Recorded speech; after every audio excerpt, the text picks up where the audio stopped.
Donc, comment choisir son fournisseur d'énergie? Donc, c'est une question qui nous réunit aujourd'hui parce qu'on a pas mal de sollicitations de particuliers qui nous demandent comment ils font pour choisir leur fournisseur, qui est le fournisseur le moins cher, tout ce type de questions. Donc, c'est pour ça qu'on a décidé de faire une conférence là-dessus pour essayer de voir un petit peu comment est-ce qu'on peut répondre à cette question pour le plus grand nombre.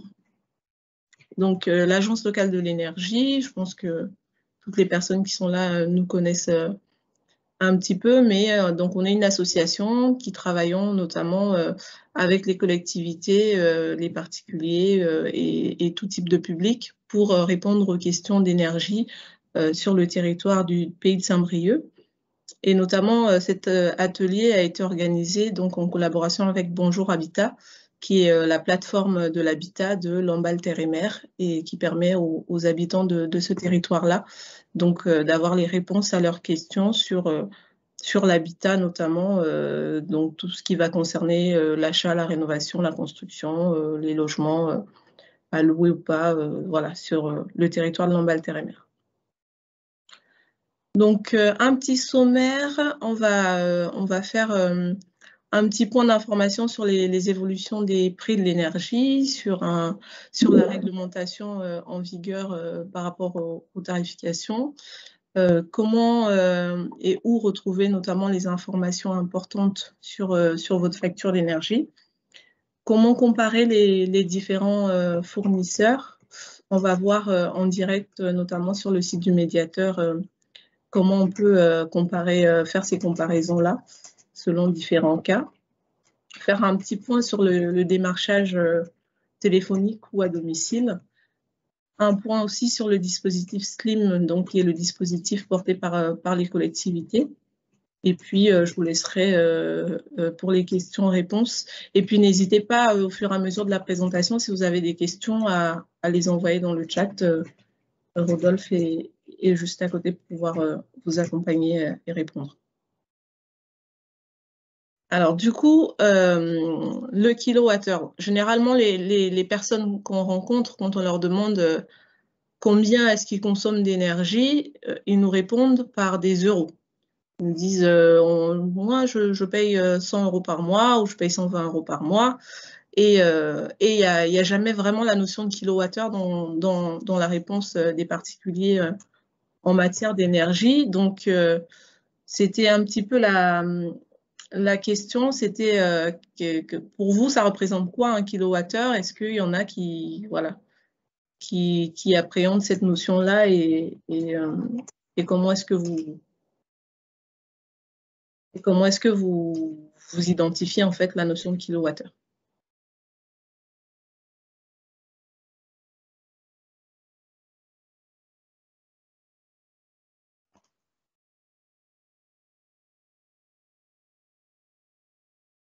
Pour le moment, pas de questions, pas de réponse. Ouais. Verlaine, moi je vais m'abstenir. Hein. On serait triché. Alors du coup, le kilowattheure, ça va être vraiment on va dire la notion pour déterminer votre consommation d'énergie. Donc ça va être le fait de prendre la puissance de vos différents appareils dans votre logement, associé au temps de fonctionnement de ces appareils-là. On va trouver en fait une consommation d'énergie, et c'est cette consommation d'énergie qui va vous être facturée par votre fournisseur d'énergie. Donc, quand on parle d'énergie, on parle généralement en kilowattheure parce que c'est vraiment cette notion-là qui va permettre de déterminer le prix que vous allez payer votre facture d'énergie. Et en soi, un kilowattheure, ça va être, là on a quelques exemples, par exemple une demi-heure de fonctionnement d'un sèche-cheveux, 3 à 5 heures de télévision, 2 minutes de douche, sachant que dans les douches, c'est de l'eau chaude et donc de la consommation d'énergie. Pour faire un petit peu le point sur les différentes évolutions du prix de l'énergie, est-ce que vous avez une idée du prix d'un kilowattheure? vous avez différents types d'énergie. Vous pouvez répondre sur soit l'électricité, le gaz naturel, le bois, vraiment la notion qui vous parle, l'énergie qui vous parle et pour vous, à combien vous estimez le prix d'un kilowattheure de cette énergie.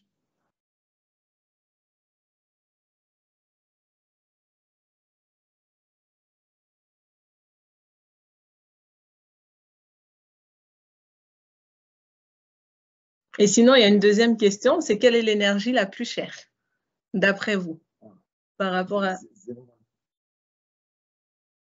Pour quelle énergie? 0,24 centimes.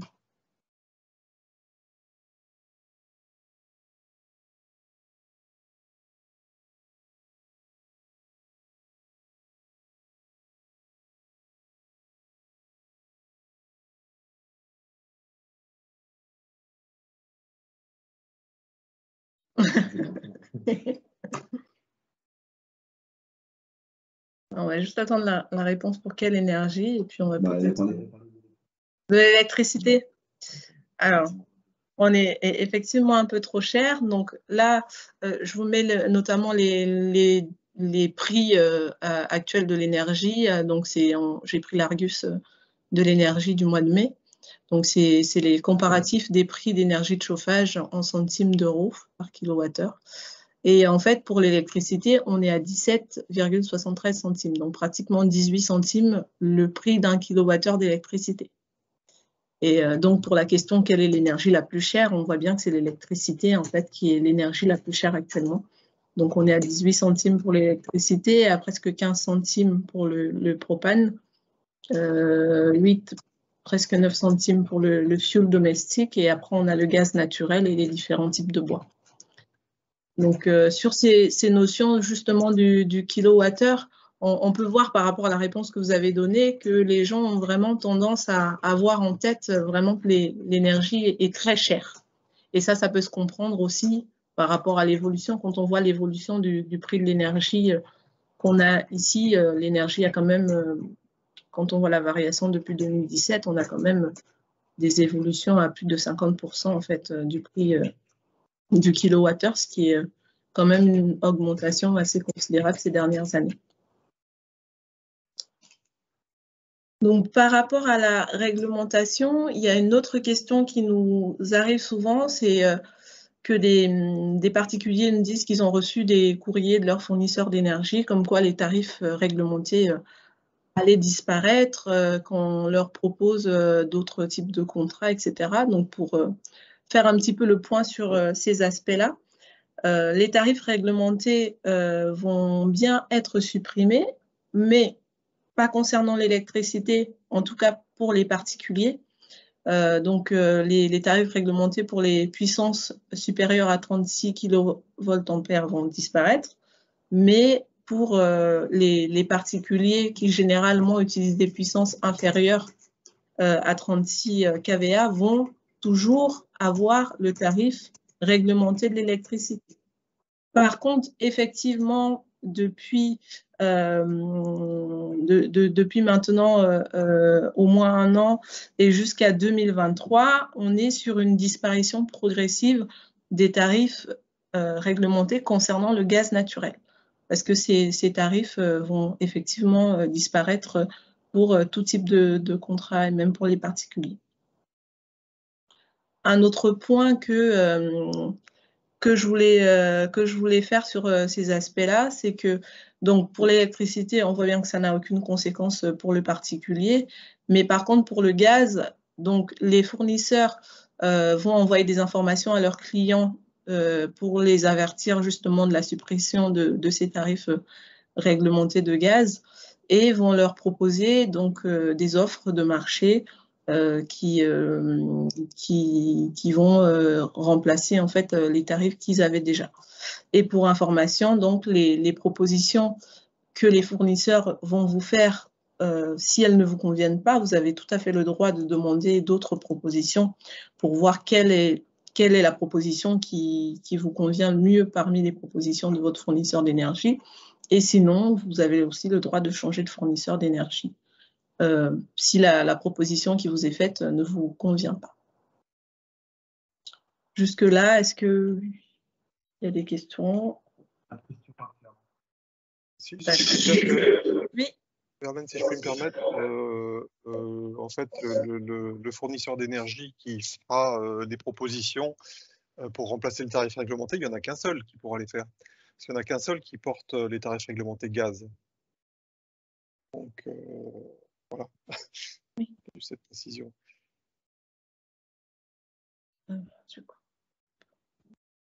Là, oui.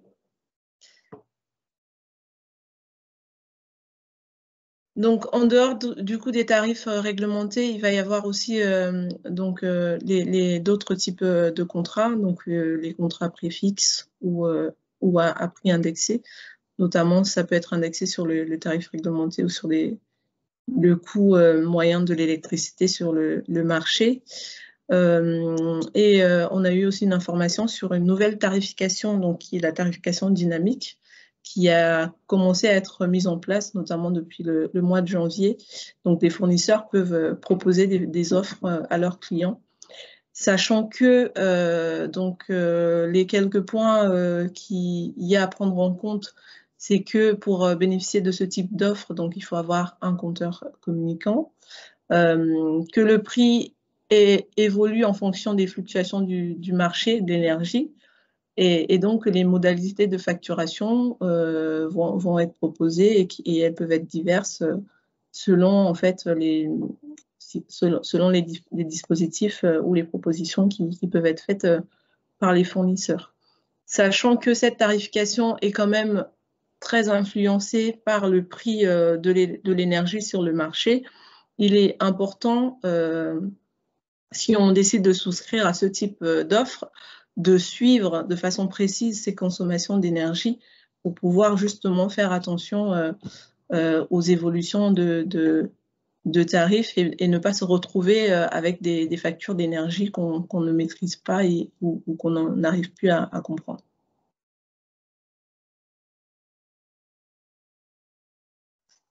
Ensuite, je vais vous relaisser la main en vous posant la question, quelles sont selon vous les informations indispensables qu'on peut retrouver sur une facture d'énergie?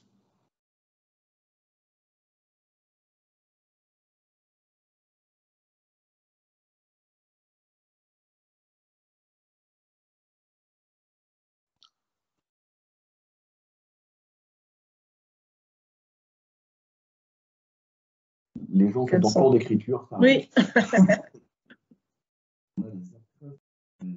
Creuseur pleine.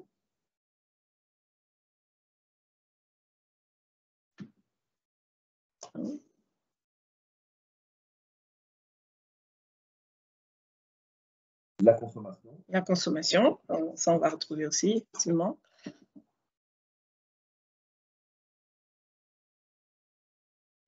Les kilowattheures utilisés. Oui, consommation.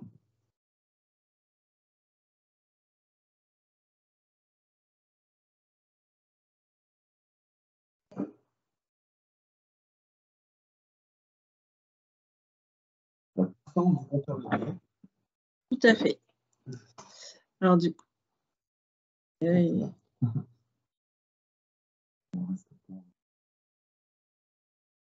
Ah oui. Les heures de consommation. Oui. Ouais. Notamment quand on a une tarification heure pleine, heure creuse, on a les heures creuses, les horaires des heures creuses sur la facture. Ah oui, oui, très bien, pas mal de réponses. Donc j'ai pris deux factures, notamment de fournisseurs historiques EDF et Engie. Donc on a bien toutes ces informations-là qu'on va retrouver. Donc les informations relatives au contrat, vous allez avoir notamment sur la partie gauche de votre facture d'énergie, donc les contacts des fournisseurs, et puis tout ce qui va concerner les lieux de consommation, titulaires de contrat. Titulaire de contrat, il faut faire attention généralement à cette partie-là, qu'elle corresponde bien au lieu où vous résidez actuellement, parce que on est déjà arrivé sur des fois où les personnes venaient nous voir parce qu'ils ne comprenaient pas leur consommation d'énergie. Et en fait, comme il y a eu un déménagement récent et que le compteur n'avait pas changé, en fait, ils continuent à payer les factures de l'ancien logement.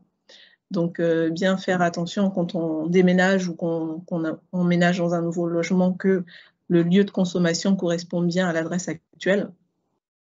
Après, vous avez toutes les informations relatives à votre contrat, donc le numéro de client, le point de livraison ou le point de comptage et d'estimation pour le gaz. Vous avez aussi toute la partie consommation, donc facturation de la consommation d'énergie, et puis les dates de prochains relevés que vous allez avoir sur votre facture. Et sur le verso de la facture, vous avez toutes les informations, notamment détaillées sur les consommations d'énergie. Donc, vous allez avoir les heures, si vous avez souscrit une option, notamment heure pleine, heure creuse, vous allez avoir le détail de vos consommations en heure pleine, heure creuse. Vous allez avoir vos relevés de compteur, donc qui correspondent donc aux chiffres que vous allez relever sur votre compteur. Donc, le relevé de l'index de début de période, index de fin de période qui va déterminer votre consommation. Et c'est cette consommation en kilowattheure là qui va vous être facturée par votre fournisseur d'énergie. Donc, à cette consommation, on va ajouter le prix de l'abonnement plus les taxes et donc vous allez avoir votre total en euros de ce que vous avez consommé dans votre logement. Et c'est la même chose en fait qu'on va retrouver aussi classiquement sur une facture de gaz ou sur une facture voilà, d'un autre fournisseur. On a toujours ces éléments-là qui sont les éléments importants en fait à retrouver sur la facture d'énergie.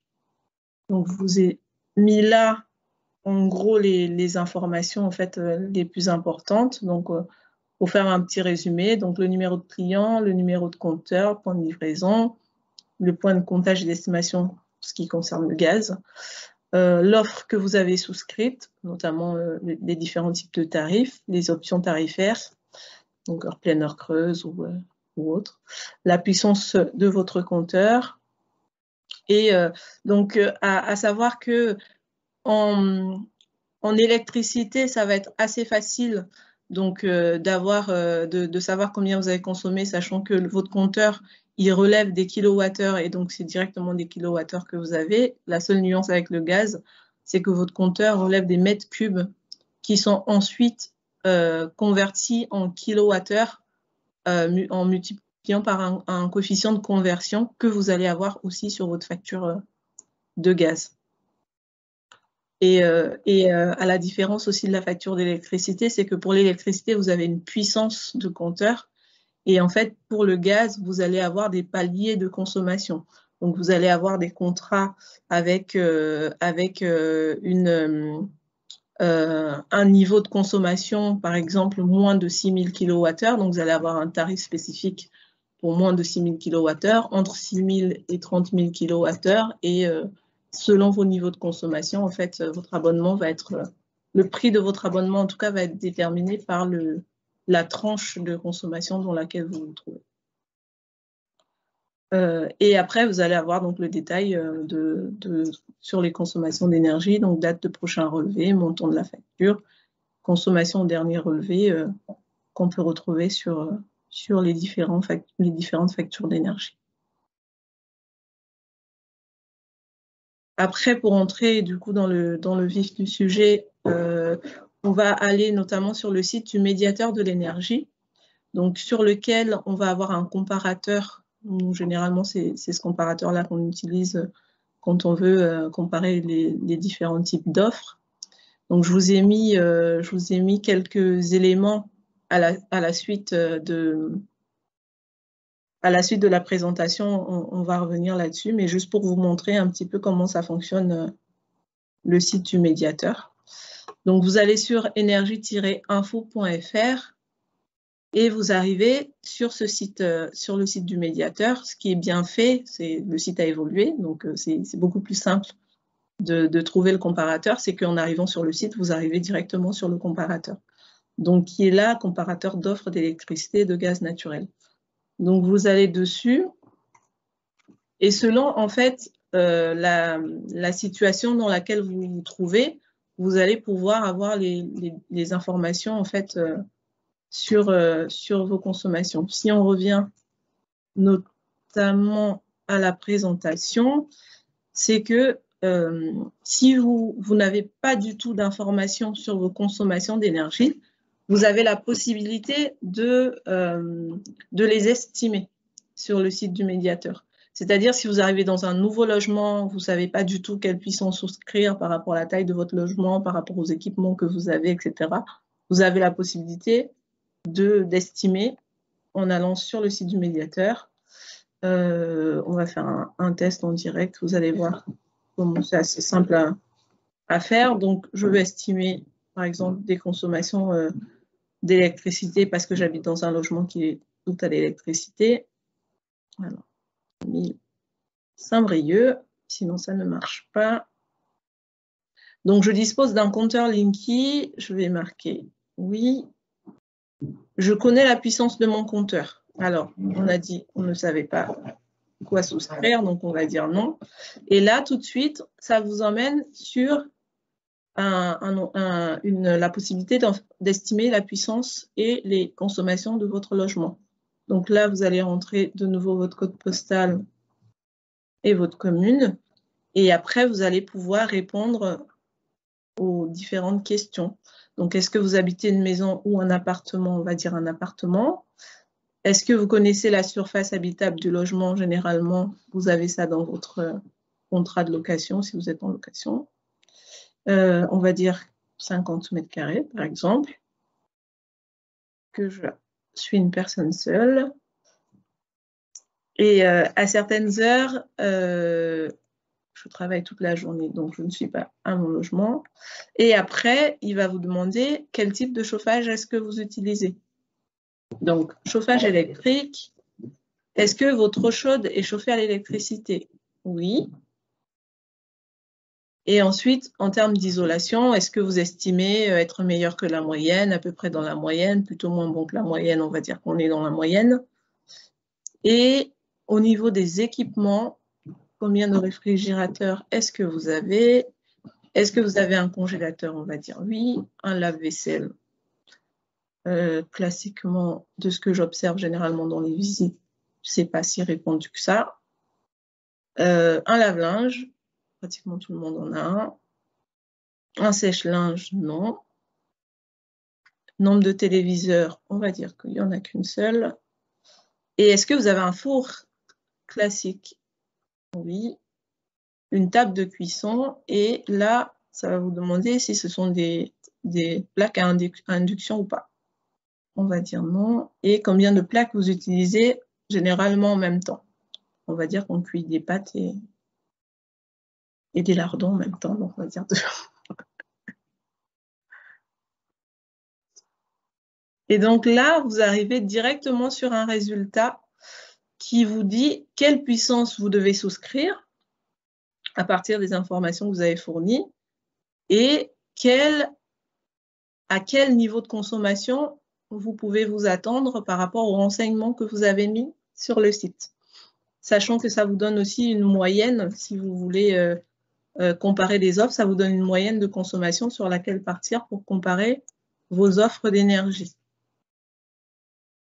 Petit point d'alerte, c'est que donc là, ça vous donne bien une moyenne de consommation par rapport aux renseignements que vous avez mis, mais il y a une grosse partie des consommations d'énergie qui est déterminée par vos usages, et donc ça ne prend bien pas en compte en fait les usages de l'énergie que vous allez avoir. Donc c'est bien, ça reste bien une estimation par rapport aux renseignements pas forcément vraiment détaillés que vous avez mis.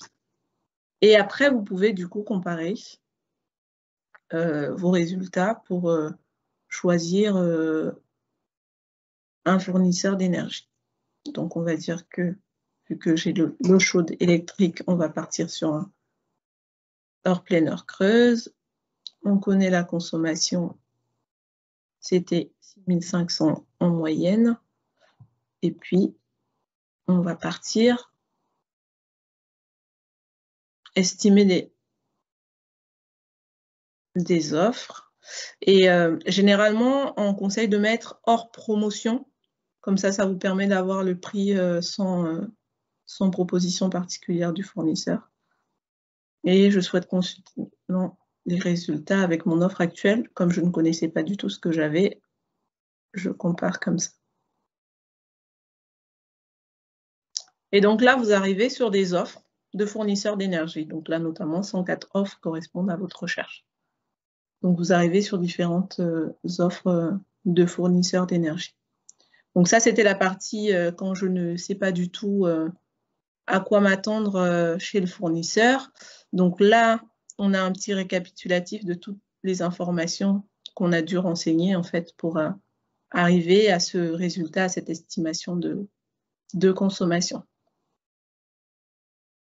Ensuite, donc il y a aussi le deuxième cas de figure où vous connaissez tout à fait vos consommations et là, c'est beaucoup plus simple parce que vous avez que quelques clics, quelques renseignements à avoir. C'est pour ça qu'on a fait l'étape de voir quelles étaient les informations importantes à recueillir sur la facture d'énergie. Si jamais vous voulez comparer des offres, vous prenez votre facture, vous avez ces informations-là sous les yeux et vous pouvez les renseigner directement sur le comparateur. Et donc là, on arrive au deuxième cas de figure où on vous fait directement en fait des propositions par rapport à ce que vous allez renseigner sur vos factures, les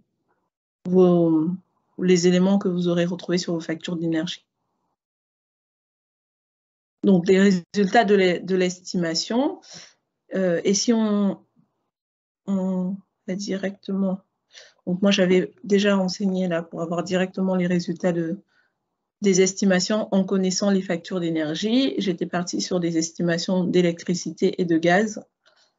Et vous avez la possibilité, en allant sur l'onglet « J'affine ma recherche », d'avoir, de faire des filtres sur pouvoir comparer en fait que quelques fournisseurs qui vont correspondre à peu près à ce que vous recherchez. Donc là, j'avais mis que je voulais un fournisseur unique pour l'électricité, le gaz naturel, ce qui peut être vachement pratique quand on a du mal avec les papiers, la gestion des factures, etc. C'est d'avoir les deux énergies chez le même fournisseur. C'est vrai que ça facilite en fait le suivi et les échanges, notamment sur les factures d'énergie. Donc, je suis une personne classique et donc je ne veux pas avoir d'offres en ligne parce que voilà, je préfère avoir ma facture papier. Donc, il y a aussi cette possibilité-là. Un coût estimé sur 12 mois. Et donc là, par rapport aux résultats d'avant où on avait près de 400 fournisseurs différents, j'ai choisi de comparer les offres de 3 fournisseurs, donc EDF, Engie et Iberdrola. Donc, pour cela, donc ça c'est pour l'électricité, la même chose pour le gaz. Et en appliquant en fait ça, on arrive... Tac, tac, tac. On arrivait... Il peut y avoir des bugs aussi. Hein. Je pense que, vu que ça faisait longtemps que j'avais ouvert la page, c'est juste recharger.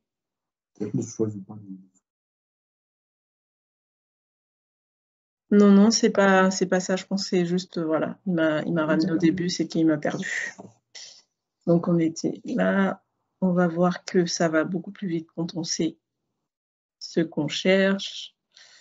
Je connais la puissance de mon compteur. Donc, ça, c'était le deuxième cas de figure où je savais exactement ce que je voulais. Je connais ma consommation, donc je la renseigne. Et ensuite, je connais également ma consommation de gaz. Et c'était ça. Et on arrivait hors promo.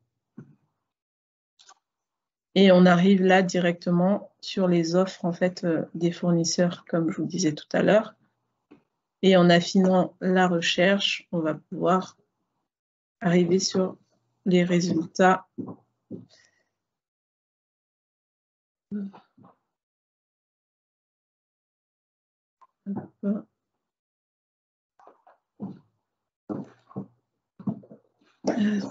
Prix fixe, on va dire pendant 2 ans. Et la même chose pour le gaz.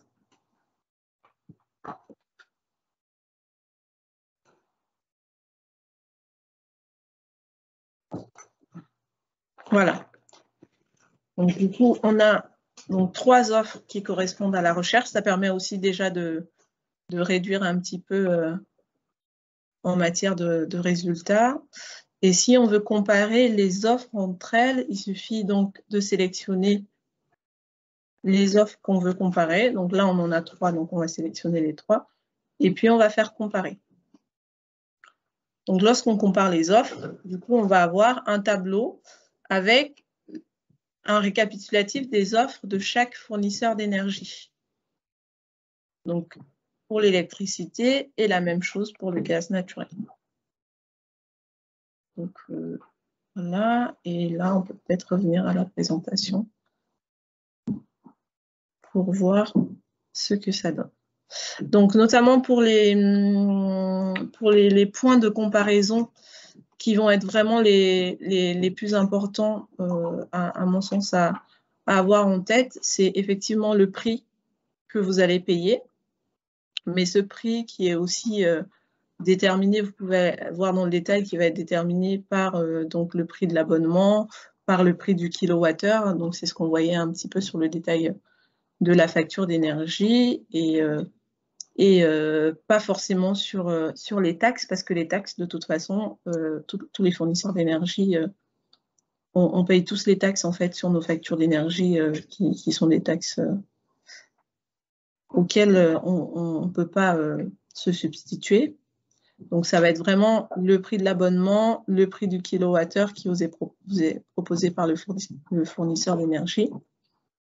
Après, voilà, si on est sensible aux questions environnementales, l'origine de l'énergie, est-ce qu'on est sur une énergie verte, est-ce qu'on n'est pas sur une énergie verte, etc. Les différentes modalités de paiement, ce que je trouve moi important, parce que là on va avoir les fréquences de facturation, on va avoir tout ce qui est modalité, notamment en cas d'impayé, qu'est-ce qui se passe avec le fournisseur d'énergie, est-ce qu'on a des frais, est-ce qu'on n'a pas de frais, donc je vais, hop, juste on va aller là-dessus. Donc les modalités de paiement, c'est ce que je vous disais. Donc on a paiement mensuel, donc tous les types de paiements sont gratuits, notamment sur les 3 offres qui sont là. Donc mode de paiement, les délais de paiement après réception de la facture d'énergie, les modalités en cas d'incident de paiement. Donc, on va voir que là, par exemple, sur la première proposition, on va avoir un montant forfaitaire de 7,50 € si on se retrouve en situation d'impayé. Sur les autres propositions, à défaut de paiement intégral dans le délai prévu par le règlement, les sommes dues sont majorées de plein droit et sans qu'il y ait besoin de mise en demeure, etc. Donc, 1,5 fois la valeur journalière du taux d'intérêt en vigueur, etc. Donc, on voit vraiment les différents taux. Donc là, on est à 4,67, ici 0,98 et là, 5%. Donc, c'est vraiment différent d'un fournisseur à un autre et c'est intéressant d'aller voir ces modalités parce que ça permet, nous, on travaille aussi comme avec un public en situation des fois difficile et qui peuvent se retrouver facilement en impayé d'énergie. Donc, de faire attention à ces questions-là, ça permet aussi de prévenir des dettes beaucoup plus importantes parce qu'à chaque situation d'impayé, on va se retrouver avec des frais peut-être qui vont venir alourdir la facture d'énergie. Ensuite, donc, il y a tout ce qui est services et options auxquels il faut faire attention aussi, sachant que des fois, dans les options, on peut avoir notamment des assistances de dépannage qu'on paye tous les mois. On peut avoir notamment de l'entretien de chaudière ou des choses comme ça. Quand on est dans le parc social notamment, ce sont des choses qui font déjà partie du montant du loyer parce que les bailleurs sociaux généralement travaillent avec des prestataires qui font ces interventions-là, ces entretiens-là. Donc, de souscrire ça en plus sur sa facture d'énergie, finalement, c'est un service qui est payant et qui vient alourdir la facture sans qu'on en ait vraiment l'intérêt. Donc, c'est aussi intéressant pour tout le monde de faire attention à ces questions-là si on a déjà des interventions prévues dans d'autres cas. Selon vous, qui est le fournisseur d'énergie le moins cher?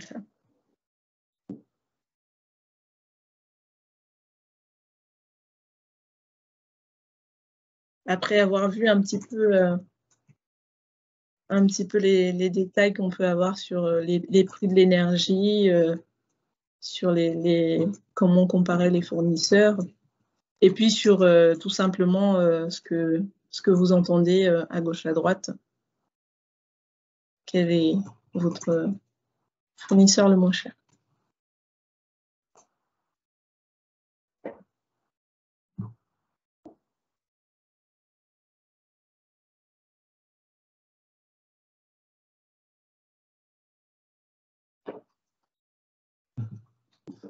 Une première réponse, c'est Quoi? Et non, ce n'est pas.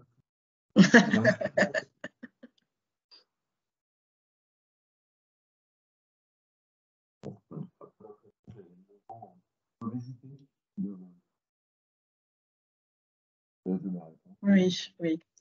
Du coup, en fait, à cette question-là, elle est un petit peu compliquée en termes de réponse claire et tranchée. C'est que le prix va dépendre de plusieurs paramètres, notamment du type de contrat que vous avez souscrit, du prix de l'abonnement de votre contrat d'énergie, qui peut être différent d'un fournisseur à un autre. Donc là, on peut voir, si on repart sur ce qu'on avait tout à l'heure comme proposition, on peut voir ici, par rapport au prix de l'abonnement, que le prix peut être différent d'un fournisseur à un autre. Donc, on ne va pas payer le même prix selon les différents types de contrats qu'on a. Et généralement, les gens se comparent à leurs voisins, oui, mais ma voisine, on a le même logement, etc. C'est pas normal qu'elle paye moins cher que moi. Mais en fait, ça va dépendre de votre niveau de consommation d'énergie. Parce que la plupart des consommations dépendent des usages, des caractéristiques du logement. On a peut-être le même logement, on va dire, en aspect, mais on n'utilise pas l'énergie de la même façon. On n'a peut-être pas les mêmes temps de présence à la maison ou pas. On n'est peut-être pas le même nombre de personnes à la maison. Donc, le prix est déterminé par tous ces aspects-là.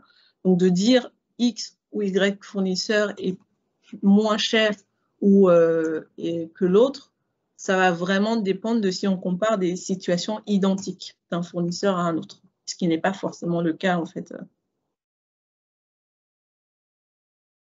Raison pour laquelle il est plus intéressant, en connaissant les caractéristiques de votre logement, vos équipements, vos niveaux de consommation d'énergie, d'aller comparer votre facture, votre logement, vos usages, qu'est-ce qui correspond le mieux en termes de tarifs à votre situation.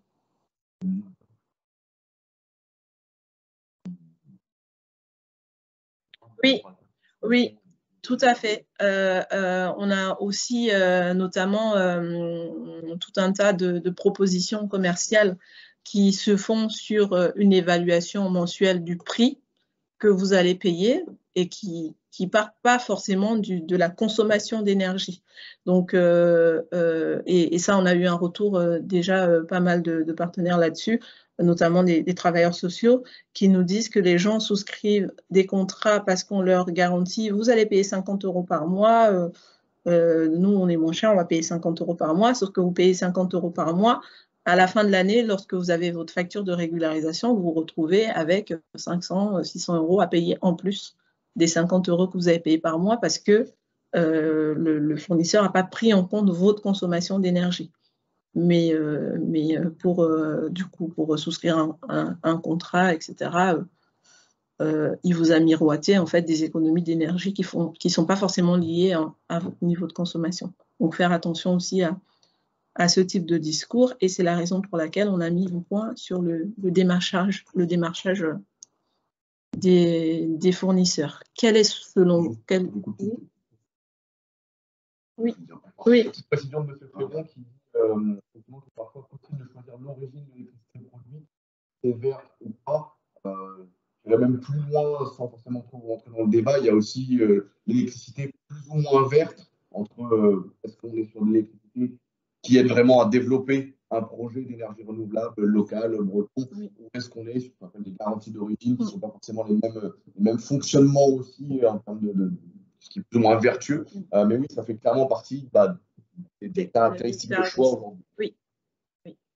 Et notamment, on a ces questions-là aussi sur l'énergie verte et sur le fait de faire aussi attention à l'origine de production de ces énergies-là. Et je vous laisse donc avec la petite question sur quels sont selon vous les signes qui peuvent vous faire penser à du démarchage de fournisseurs.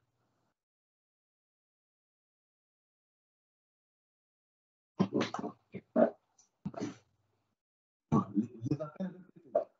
Oui, Oui. effectivement.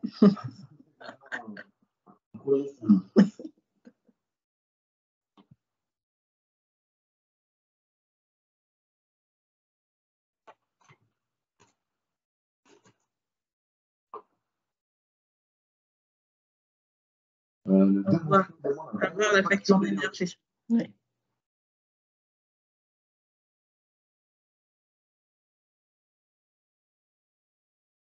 Juste c'est une dernière. Encore que, juste pour réagir sur le fournisseur qui demande la facture d'énergie, effectivement, c'est souvent signe de démarchage, mais c'est peut-être limite plus rassurant que celui qui vous fait une offre sans même savoir votre niveau de consommation. Au moins, il y a peut-être cette interrogation de savoir ce que vous consommez réellement avant de vous faire une proposition. Il y a cet aspect-là de savoir ce que vous consommez avant de vous faire une proposition, mais il y a aussi l'aspect de vous rassurer. C'est un petit peu le double tranchant de cet aspect-là, c'est que généralement, ça va être les appels à répétition, c'est ce que vous disiez tout à l'heure, et ça peut être aussi des prétendus partenariats. Je suis en partenariat avec votre fournisseur d'énergie, avec l'État, l'ADEME, etc., les collectivités.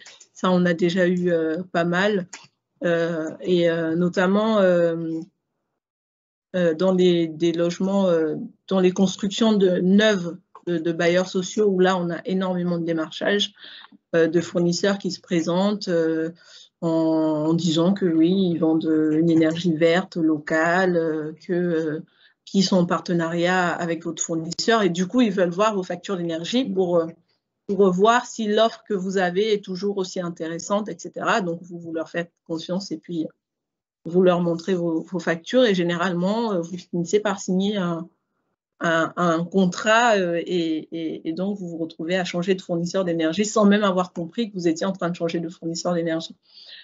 Donc il faut faire attention à ces démarches-là, et notamment donc on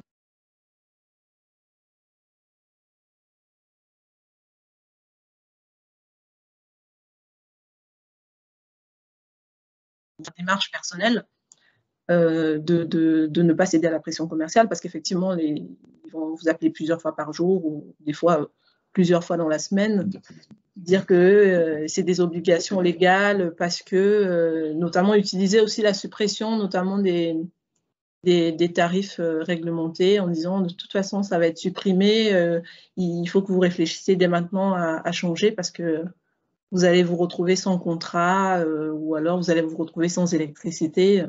C'est des discours qui peuvent des fois un petit peu pousser à la panique et vous encourager à signer. Donc, sachez que de toute façon, vous avez un délai de rétractation de 14 jours et que même sans parler de ce délai-là, en ce qui concerne les contrats d'énergie, vous avez quand même la possibilité de changer de fournisseur d'énergie si le contrat qui vous est proposé ne vous convient pas. Et vous pouvez en plus retourner chez votre ancien fournisseur parce qu'il n'y a rien qui vous empêche en fait de retourner chez votre ancien fournisseur d'énergie. Et puis pour toutes les questions qui concernent de façon générale l'énergie, vos consommations, etc., n'hésitez pas à nous rappeler pour avoir des renseignements et de vous faire accompagner en fait sur vos démarches là-dessus. Du coup,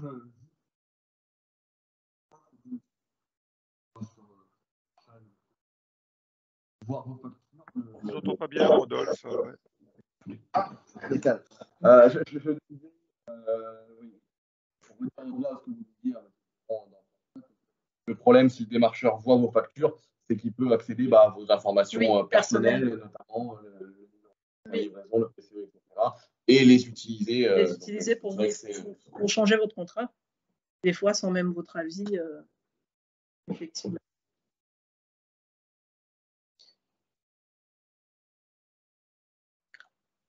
Donc dans ce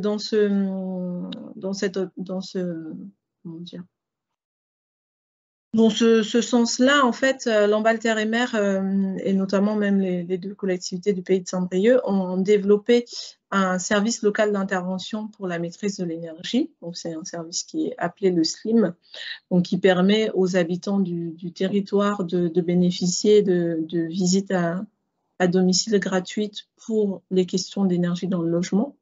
Donc, ce qu'il faut retenir, c'est que ça permet de faire le point sur vos consommations d'énergie, sur vos équipements, sur vos usages, pour vous donner les conseils les plus adaptés pour maîtriser vos consommations. Ça peut permettre aussi de répondre à des questions d'inconfort au sein du logement, à des difficultés que vous pouvez avoir par rapport au fait de pouvoir ou pas se chauffer ou des problèmes d'humidité, pour vous aider notamment à vous orienter vers les partenaires qui vont pouvoir vous accompagner plus précisément sur ces questions-là. Donc, ce sont des visites qui sont soumises à condition de ressources et les ressources qui sont prises en compte dans le cadre de ces visites-là sont les ressources écrites de l'ANA. Des ressources ANA. Donc, ce sont des visites qui sont tout publiques, donc on peut être propriétaire comme locataire et pouvoir bénéficier de cette intervention à domicile. Voilà, je pense qu'on a fait le tour. Je vous laisse poser des questions si vous en avez et on va pouvoir répondre du coup à vos questions.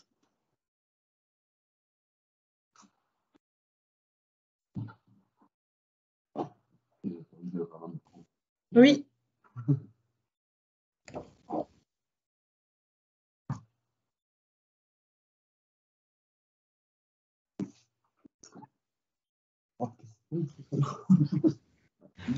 Oui. Bon. J'ai été aussi claire que ça?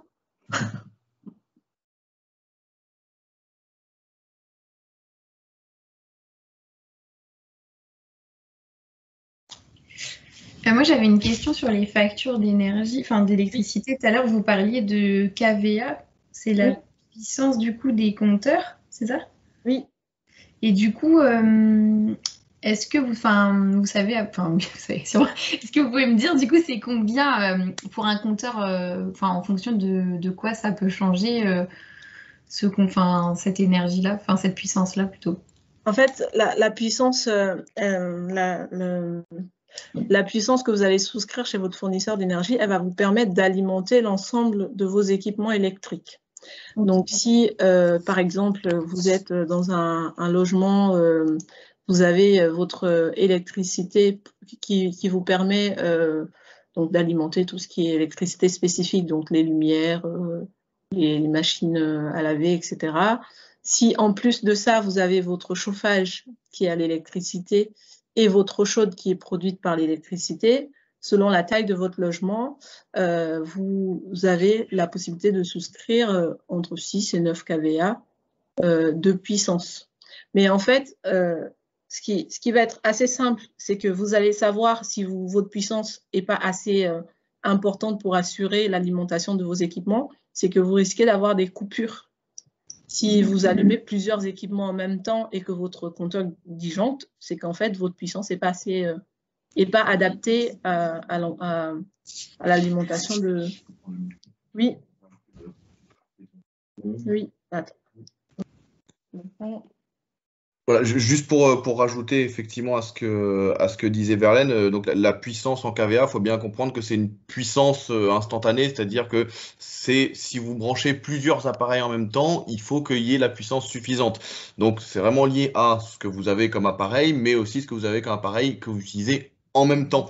C'est pour ça que dans le questionnaire qu'elle faisait tout à l'heure en exemple sur le site du médiateur de l'énergie, on vous demandait par exemple, est-ce que vous avez des plaques électriques ou pas?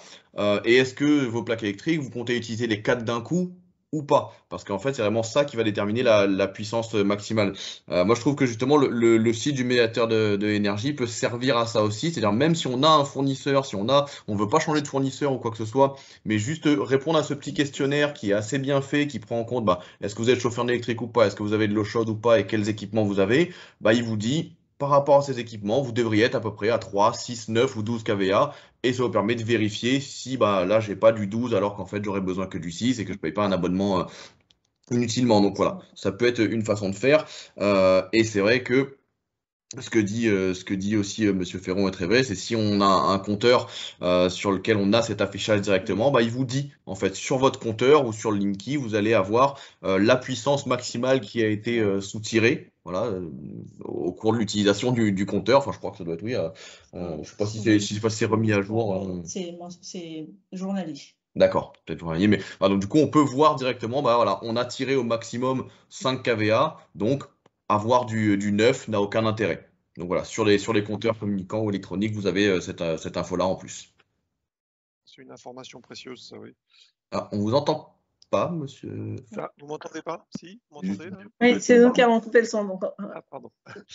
Oui, c'est une information précieuse sur les compteurs électroniques ou Linky parce que et c'est pas remis à jour. Enfin, ça reste enregistré. Il n'y a pas de problème.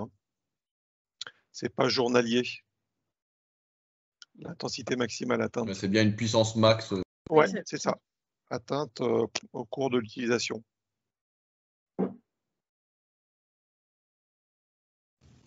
Ok, du coup, parce que je pensais à une famille, moi je suis travailleur social et je pensais à une famille que j'accompagne, mais qui avait un nombre de kVA très élevé.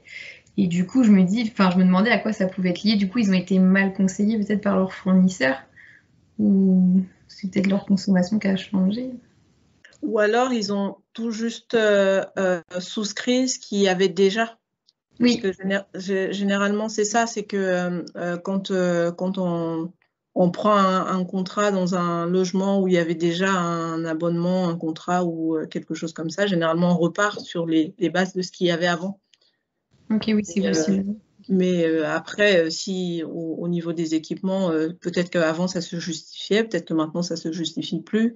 Et donc, le site du médiateur peut être un bon test pour voir selon les équipements et les utilisations qu'on a, de voir si la puissance est adaptée ou pas. Ok.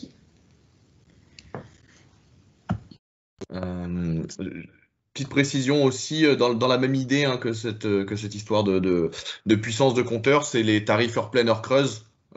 C'est fait aussi partie des choses qui augmentent les coûts d'abonnement et qui sont pas toujours utiles. Donc c'est aussi des choses à vérifier.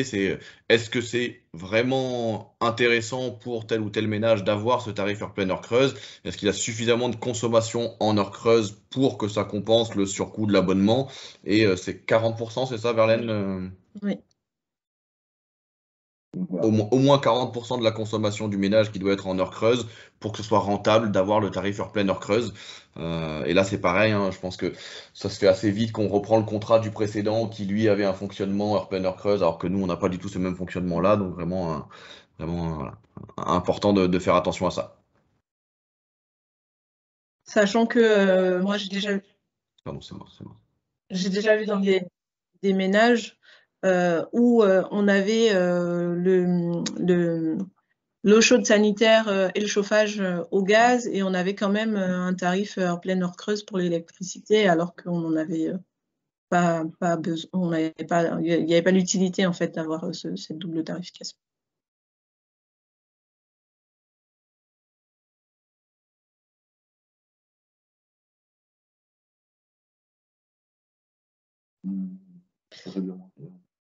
Il me semble que oui, c'est le cas pour c'est possible.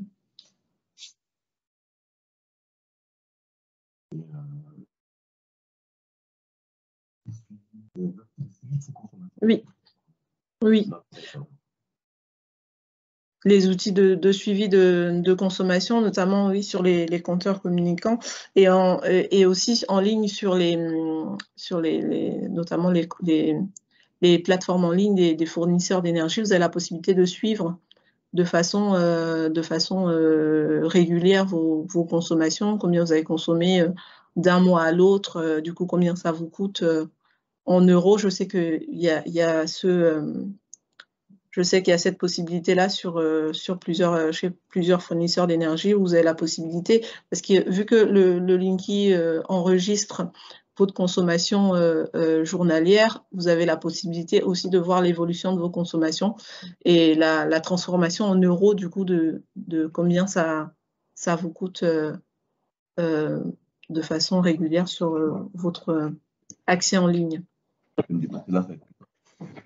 L'une des choses qu'on voit aussi sur l'intérêt du Linky qu'on n'avait pas avant, c'est qu'on suit sa consommation plus finement, on a ce qu'on appelle des courbes de charge. Une courbe de charge, c'est vraiment ce que votre maison a besoin comme puissance, minute par minute. Alors, je ne sais plus c'est quoi le pas du Linky, mais c'est vraiment quelque chose de très précis. En tout cas. C'est pas la minute. À la demi-heure. Demi-heure. Ouais. Déjà largement suffisant à la demi-heure. Et ça vous permet de voir, par exemple, quand vous avez votre courbe sur une journée, de vous rendre compte que il y a toujours un appel de puissance, donc il y a toujours quelque chose qui consomme, je ne sais pas moi, de minuit à 6 heures du matin. Bon, ça vous permet de vous rendre compte de ça et de dire c'est quoi qui consomme à ce moment-là et qu'est-ce que je peux éteindre. Ou pareil, de 8 heures ou de 8 heures à 17 heures, là, vous n'êtes pas dans le logement. Donc pour aller chercher ces économies-là, connaître sa courbe de charge, c'est très important. Et inversement aussi, de savoir que mon pic de puissance, comme on disait tout à l'heure, il est à 6, 8 kVA. Est-ce que j'ai un abonnement adapté? Donc ça, c'est des choses qu'on a maintenant grâce au compteur communicant qu'on n'avait pas avant. Donc il faut s'en servir. Après, voilà, il faut avoir accès à son espace, etc. Mais c'est quand même des choses qui sont importantes et qui permettent, en termes d'économie d'énergie, d'avoir une meilleure visibilité.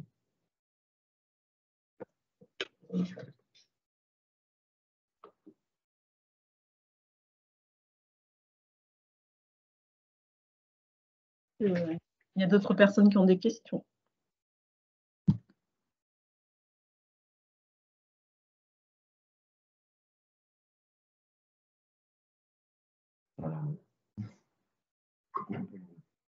Si c'est bon pour vous, ça va être bon pour nous. Donc, vous avez nos coordonnées, notamment les miennes, mon adresse mail et ma ligne de téléphone direct. Si jamais vous avez des questions sur les factures d'énergie, sur des ménages qui auraient besoin d'être conseillés sur leur consommation, et puis ou qui auraient besoin d'une intervention par rapport au dispositif STEAM, n'hésitez surtout pas à nous contacter. Je vous remercie en tout cas de votre participation.